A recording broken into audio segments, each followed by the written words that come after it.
Business studies में क्या लिखें, कैसे लिखें, नंबर जिससे ज्यादा आ जाए। नोट्स बनाने के कुछ ट्रिक्स होते हैं कि कैसे हम कम समय में अच्छा नोट्स प्रिपेयर कर लें। बिजनेस स्टडीज में दो तरह के नोट्स बन सकते हैं। कैसे नोट्स बन सकते हैं? एक तो लॉन्ग नोट्स, ठीक है, और दूसरे आपके शॉर्ट नोट्स। अंडरलाइन आप कर सकते हो ऐसे की पॉइंट्स को, की वर्ड्स को। पूरे चैप्टर की एक माइंड मैप बना लेंगे तो ये हो गया एक फ्लो चार्ट जिसमें एलिमेंट्स ऑफ डायरेक्टिंग दिख रहा है।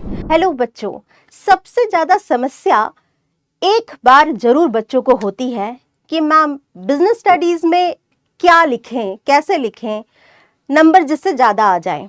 और जब हम नोट्स बना रहे हो तो नोट्स क्या बनाना हमें जरूरी है, और नोट्स अगर हम बना रहे हैं तो उसे कैसे बनाएं।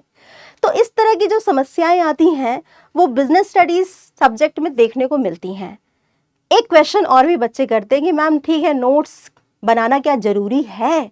क्योंकि आप लोग तो हमें नोट करवाते ही हो, पीडीएफ देते ही हो, डिजिटल ऑनलाइन नोट्स हमारे पास हैं ही, और किताब तो हमारे पास रहती ही है, फिर नोट्स क्यों बनाएं? बेटा ये एक लिखित सब्जेक्ट है, मतलब लिखने वाला सब्जेक्ट है, और अगर तुम अच्छे से लिखोगे तभी तुम्हारे नंबर भी आएंगे। तो नोट्स बनाना बिजनेस स्टडीज में बेहद जरूरी होता है। नोट्स बनाने के कुछ ट्रिक्स होते हैं कि कैसे हम कम समय में अच्छा नोट्स प्रिपेयर कर लें। क्या किताबों को छापें हम, या किताबों के कुछ इंपॉर्टेंट पॉइंट्स को हम लोग अपने नोट कॉपी में लिख लें, या फिर कुछ और दूसरे तरीके हो सकते हैं। तो देखो बेटा, आपको आज मैं बताऊंगी कि बिजनेस स्टडीज में कम समय में आपका नोट कैसे प्रिपेयर हो सकता है, और उस नोट्स की मदद से आपको कैसे आपके एग्जाम्स में हेल्प मिलती है। तो देखिए बेटा, व्यवसाय अध्ययन बिजनेस स्टडीज में नोट्स बनाना बहुत जरूरी है, बहुत इंपॉर्टेंट है। तो सबको एक दिमाग में एक क्लियर कर लो कि सभी बच्चों को नोट्स जरूर बनाना है बिजनेस स्टडी सब्जेक्ट्स के लिए, तो बेहद जरूरी है। अब क्या करना है? नोट्स बनाने के कितने तरीके होते हैं, कैसे नोट्स बनाएं? तो सबसे पहले ये ध्यान रखने की बात है कि आप लोगों को हर एक सब्जेक्ट की अलग अलग नोटबुक प्रिपेयर करनी है। ऐसा कभी मत करना कि एक ही नोटबुक में सारे सब्जेक्ट्स को एक साथ लिख दो और बाद में पन्ने पलटते रहो कि कहाँ हमारा बीएसटी है, कहाँ अकाउंट्स है। तो हर एक सब्जेक्ट के लिए अलग अलग नोट कॉपी रखनी है। क्या 2-3 नोट कॉपी होनी चाहिए एक सब्जेक्ट के लिए, एक लॉन्ग नोट्स बनाने के लिए, एक शॉर्ट नोट्स बनाने के लिए? नहीं।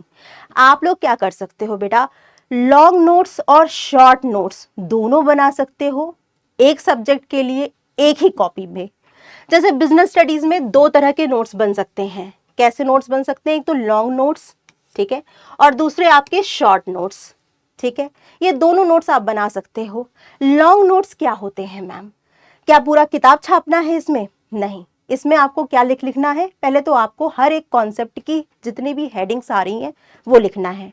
जैसे उदाहरण के तौर पर अगर मैं बात कर रही हूँ प्रबंध के बारे में, तो प्रबंध की परिभाषा लिख लिया हम लोगों ने, फिर प्रबंध का अर्थ 2-3 लाइन में जो हमने समझा है वो लिख लिया।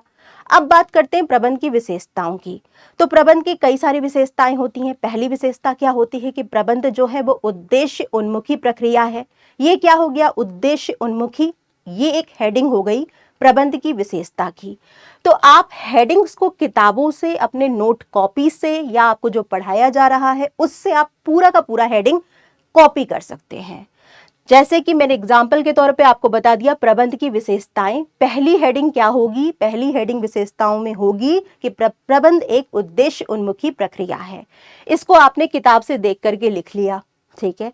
अब आपके क्लास में जब आपके टीचर्स आपको पढ़ा रहे होते हैं तो वो आपको समझाते हैं, ठीक है, और जब वो समझा रहे होते हैं उस वक्त अगर आपने हेडिंग अपनी नोटबुक कॉपी में लिखी हुई है तो आप उस हेडिंग में 4 या 5 लाइन छोड़ सकते हैं, और जैसे जो भी आपको समझ में आ रहा है आपके टीचर के द्वारा जब वो पढ़ा रहे हैं उस टाइम, नहीं कि आप जो जो वो बोल रहे हैं वो तुरंत आप लिखते जाओ, ऐसा नहीं करना है। या बोर्ड पर जो लिखा हुआ है उसको कॉपी करके देख करके लिखते जाओ, ये भी नहीं करना है।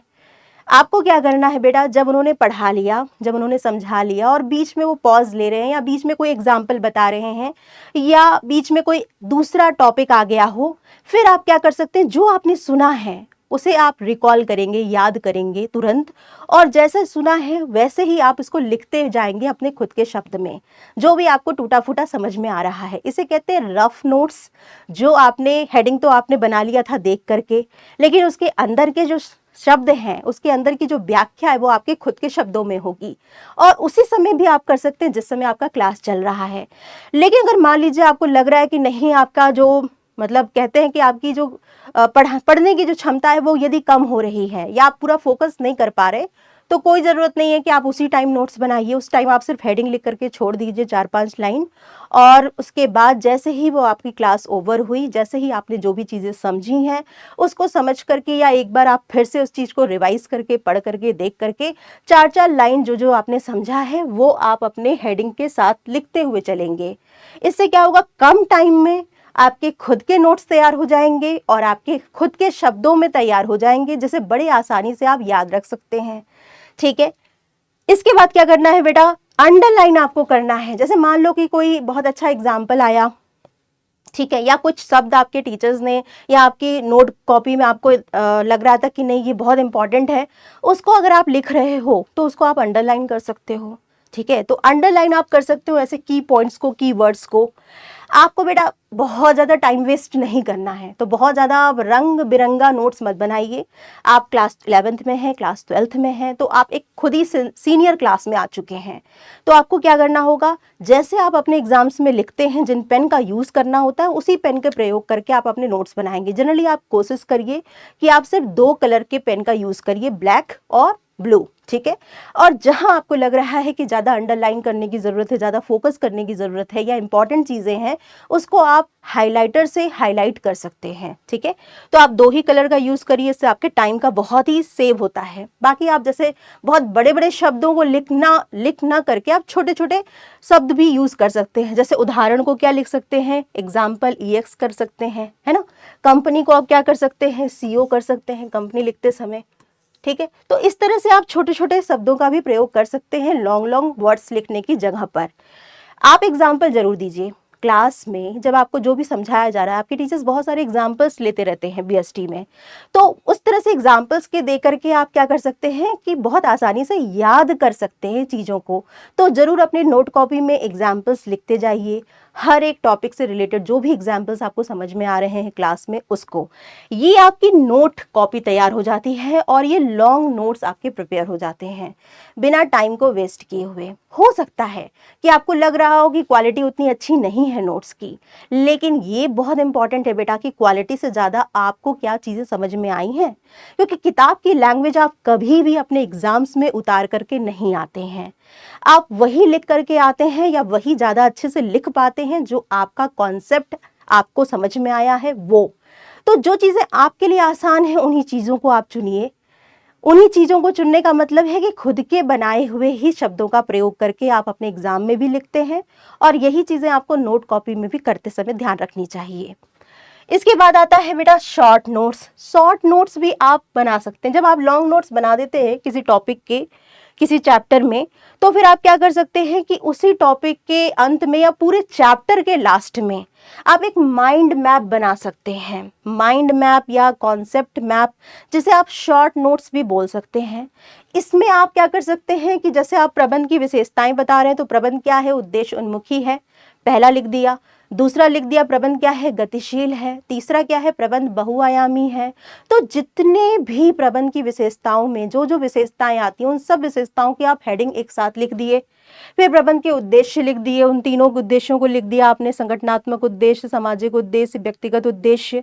तो इस तरह से अगर आप पूरे चैप्टर की एक माइंड मैप बना लेंगे, और यही माइंड मैप आपको याद करने में बड़ी आसानी करेगा, क्योंकि आपके कॉन्सेप्ट्स क्लियर हैं तो आप इसकी व्याख्या तो खुद ही कर देंगे। और अगर आप कोई हेडिंग्स आपको याद रखनी है तो उसके लिए आपका काम आएगा क्या, कॉन्सेप्ट मैप या माइंड मैप, जिसे हम कह सकते हैं शॉर्ट नोट्स। ठीक है, तो शॉर्ट नोट्स आप हर एक चैप्टर के एंड में 1 या 2 पेजेस में कवर कर सकते हैं।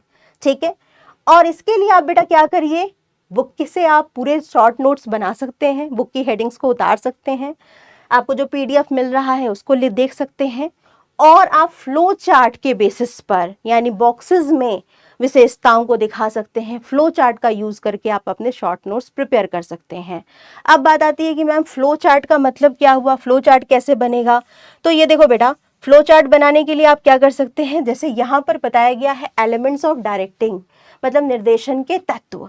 तो इसमें आपको देखो यहाँ पर मैंने क्या कर दिया, एक फ्लो चार्ट बना दिया है। निर्देशन के 4 तत्व होते हैं, जैसे पर्यवेक्षण, अभिप्रेरण, नेतृत्व और संप्रेषण। अगर आपने यहाँ पर, आप इंग्लिश में भी लिख सकते हो उस चीज को, supervision, motivation, leadership and communication. तो ये हो गया एक फ्लो चार्ट जिसमें एलिमेंट्स ऑफ डायरेक्टिंग दिख रहा है। अब इस तरह से आपको याद करने में बड़ी आसानी होगी। लॉन्ग नोट्स में आप बिल्कुल अपने 4-4, 3-3 शब्द सबके बारे में लिख सकते हैं। तो ये इस तरह से आप बनाइए। जैसे एग्जाम्पल के तौर पर यहाँ पर देखिए बेटा, यहाँ पर एक एग्जाम्पल दिया है, फ्लो चार्ट बनाया गया है यहाँ पर, तो आप इसे यूज कर सकते हैं। ठीक है, तो इस तरह से आप अपने शॉर्ट और लॉन्ग नोट्स बनाएंगे। बिजनेस में लिखना बहुत जरूरी है। अगर आप नहीं लिखोगे तो फिर आपकी लिखने की प्रैक्टिस एग्जाम में भी नहीं हो पाएगी, एग्जाम में भी आप नहीं अच्छा लिख पाओगे। आपको प्रैक्टिस करनी पड़ेगी बेटा, इसके लिए आपको नोट्स जरूर बनाना है। नोट्स बनाने का एक और फायदा ये होता है कि हमें पूरी किताब पलटनी नहीं पड़ती है। हमें सारी चीज़ें एक जगह पर मिल जाती हैं। जब हम रिवीजन कर रहे होते हैं एग्ज़ाम से पहले, तो रिवीजन करना बहुत आसान हो जाता है, क्योंकि सारे कंटेंट हो गए, माइंड मैप हो गया, हमारे खुद के शब्दों में बनाए हुए नोट्स हो गए, किताबें हमें बार बार पलटनी नहीं पड़ रही हैं। जब आपका टीचर कुछ बहुत ऐसी चीज़ें बोलता है तो तुरंत आप उसको रफ नोट्स में लिखते जाते हो। तो अपने नोट्स बनाने हैं बेटा, और भले ये आपके बहुत अच्छी राइटिंग में ना बने, बहुत ज़्यादा अट्रैक्टिव ना बने, लेकिन ये वो नोट्स होंगे जो आपको नंबर दिलवाएंगे। तो नोट्स बनाइए, और बिजनेस स्टडीज़ जितना ज़्यादा आप लिखोगे उतना ज़्यादा आपको नंबर मिलेंगे।